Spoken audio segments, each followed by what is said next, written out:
disconnected. Good evening, guys. I have no idea where we're going down this trail, but we're going to check it out. I am on the Mark Twain National Forest. Let's just go see what's down here. Here we go.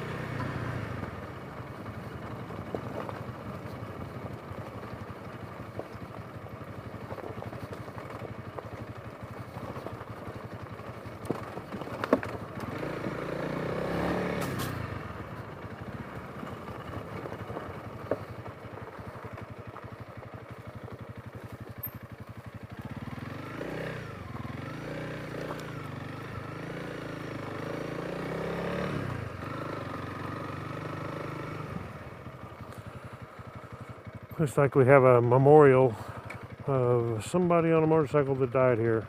That's not a shame. Probably a crash or something. I didn't read the little fine print down there, but it's such a sad deal. It happens. I've known, I don't know, over the years, probably 5 or 6 people that have died like that of crashing four-wheelers. I don't know if that's what happened to this guy, but prayers for his family. You never know, guys. It can happen to us anytime. Close this shield down because the bugs are going to be coming out. It's kind of like the bugs come out at night. Like the old song, if anybody remember it, the freaks come out at night. Comment below if you remember that song. But the bugs do too. The good thing about it is the mosquitoes don't bother you while you're riding down the road. They can't stand the wind, so it works pretty good. And it's going to get dark. I don't know how dark this is right now in the video. Hopefully you guys can see me okay. And hoping my... wipe that off. Hopefully my camera lens is clear from any bugs. But I can't go too deep in the forest tonight because it's going to get dark and I don't want to get something happen down here, and no cell phone signal, so nobody could track me and see where I am. But when I go for a ride like this, I always do tell my wife where I'm going. Like I told her, this is off of Highway 86 out of Cassville, Missouri, and turn at Bates Corner, you go down, and this is one of the trails off down in here. So I told her I'd be down in this area. It's kind of hard to say exactly where you'll be. If you go miles and you turn on 2 or 3 different trails, you don't know, but at least this way she has some kind of idea if something happens, especially when I'm riding alone. I'd rather be with Harry riding, just so I feel more comfortable when somebody's with me. But that dude run off, went camping on me. I don't know what's the matter with him. Can't blame him, I would too. We need to do some more camping this year. We enjoy taking the Gladiator, pulling the camper down. We even enjoy going out and hammock camping or tent camping. I don't feel I'm too old to camp on a tent. I can't say that the nice camper with the air conditioner ain't super comfortable, but I'm still not too old, like I said, to sleep in a hammock or a tent. And actually the hammock is more comfortable than the tent by far.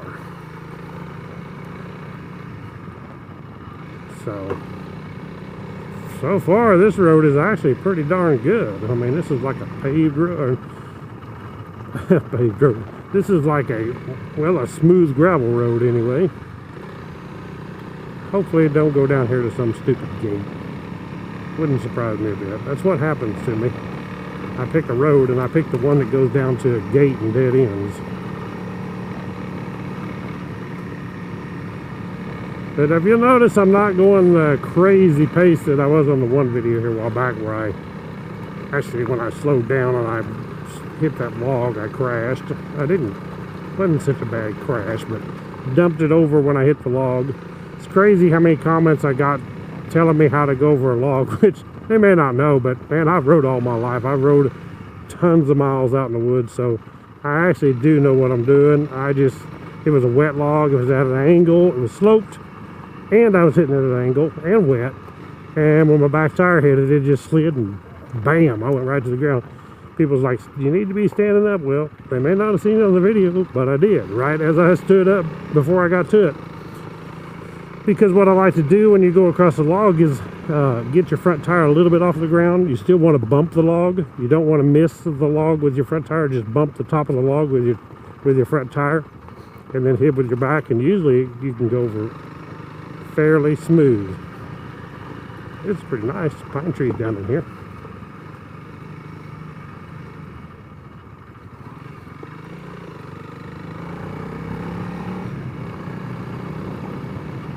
Yeah, we'll see if there's a gate down here. We'll turn around and go back and look at something else. And I can tell too, see, I'm kind of wallowing around here, and the reason why is because I didn't air down. So I still got 22 pounds of pressure in my front and rear tire.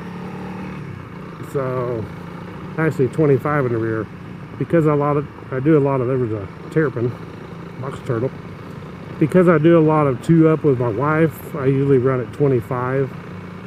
It just does better with two people. And then when I go to the woods, I usually air down to about 14, 15, feels good. Without a rim lock in your front and rear tire, you don't want to lower it down too much. Especially if you're riding in a lot of water and mud, because you can get water and mud in there, and you can actually spin the tire on the rim. And what it does a lot of times, it'll tear your valve stem off of your tube when you do that. So you don't want to go too low without a rim lock. And a lot of people put rim locks in these bikes because they actually do have the hole for the rim lock. If you'll notice on your CRF300L or 300L, if you look around the rim, there's a rubber plug.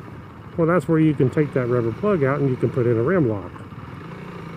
And that will keep you from spinning the tire on the wheel.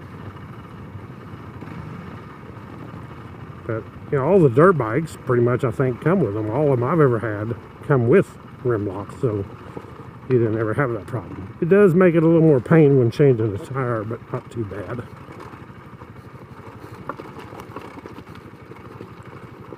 Rocks. That's one thing we ain't lacking in Missouri, is rocks.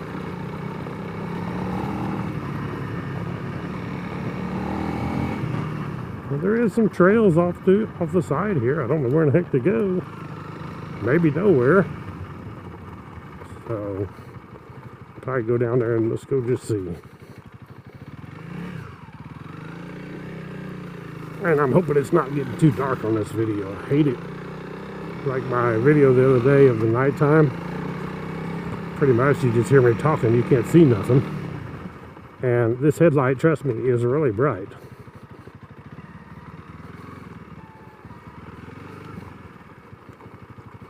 See, got some bermed corners here. Oh, and we got a log in the road.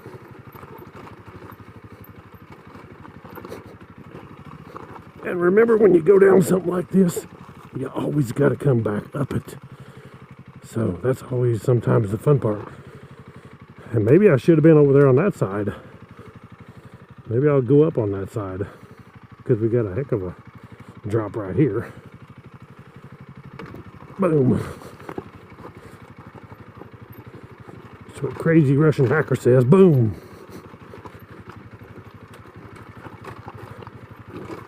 Yeah, this dude is steep and rutted, and I know on the video it looks flat, but I actually got my foot down on the left side, both sides now, because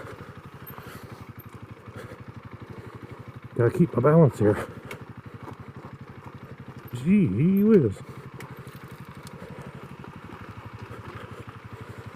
Yeah, it's a heck of a hill.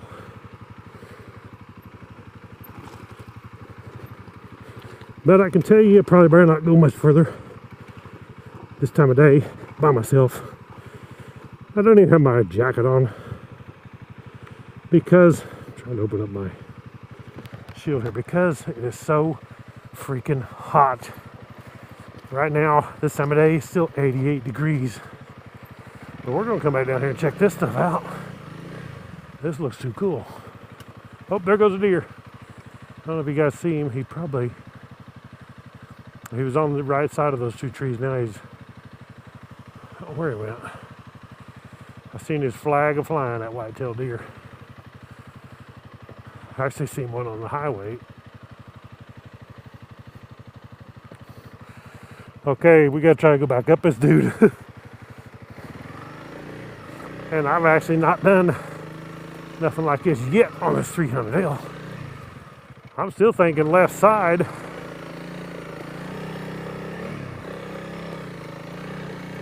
But there's a hell of a rut right there. And already, I see, kid you not, I'm on steep ground. You can tell hear my tire spinning. It's steep right here. Front brake won't hold it just sitting there. Okay. Left side. I'm a guessing.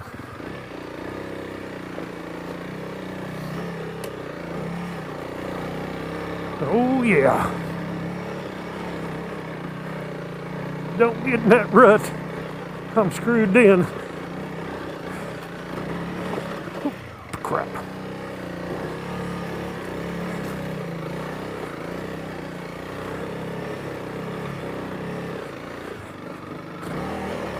I like how you guys see this and probably think that's a wussy hill. It's a hell of a hill, guys. Woo. That made me go off track. Woo. Yeah. Trying to be super careful. I don't need to be getting hurt again. I gotta work. Gotta make a living.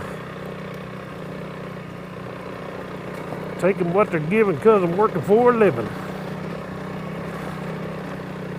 Let's get out of here.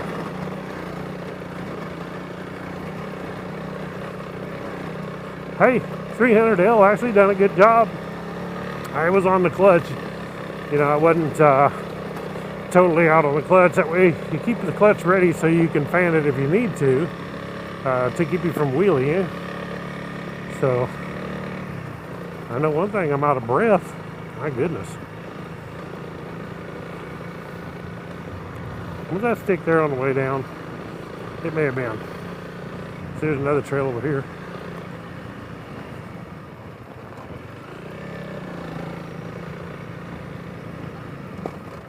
Get around that mud hole. That is soft. Put that shield down. I keep getting spider webs in my face. Those suckers are coming out. Well, that was a fun little ride.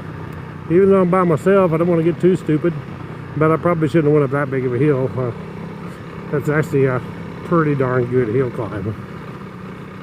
I'd rather be on a bike myself trying that instead of a four-wheeler. Four-wheeler, you get in on top of yourself real quick. Trust me, I've been there. All my life I've rode them three-wheelers and four-wheelers. And the bad part about a four-wheeler is them suckers, when you crash them, they chase you down and smash you.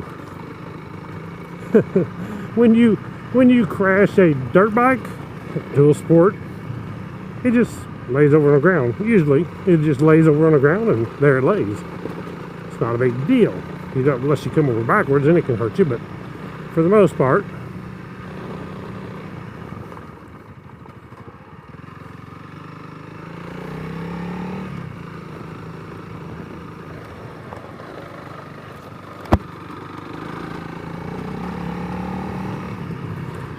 chug. Now, I think if people say the 300L's low geared in first, to me, like on that hill, I would like to have had a lower gear. You know, like a bigger rear sprocket. Even a 42, I think, would have made a big difference right there.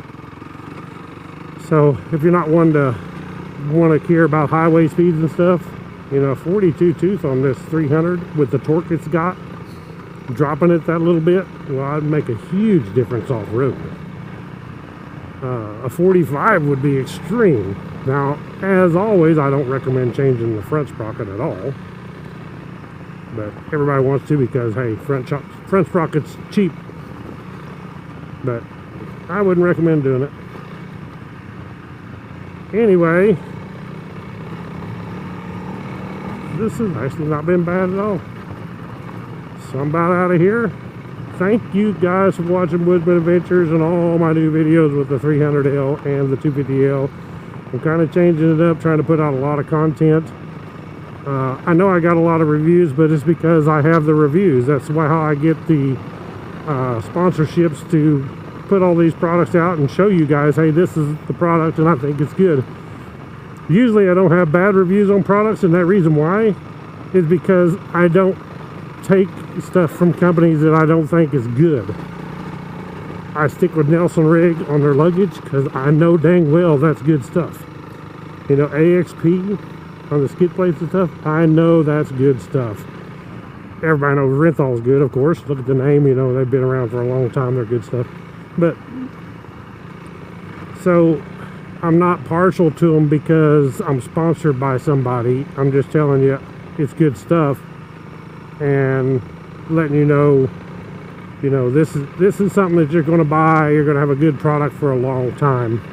So I got to do the reviews to show everybody. If I don't, it's crazy. Some people say, oh, you're doing all them reviews and stuff, need to do more riding. Well, then when I do that, they're like, how come you put this stuff on you didn't do a review of? Can you do an install video? It's like, well, how am I going to do that? I've already got it installed. I can take it back off and redo the video.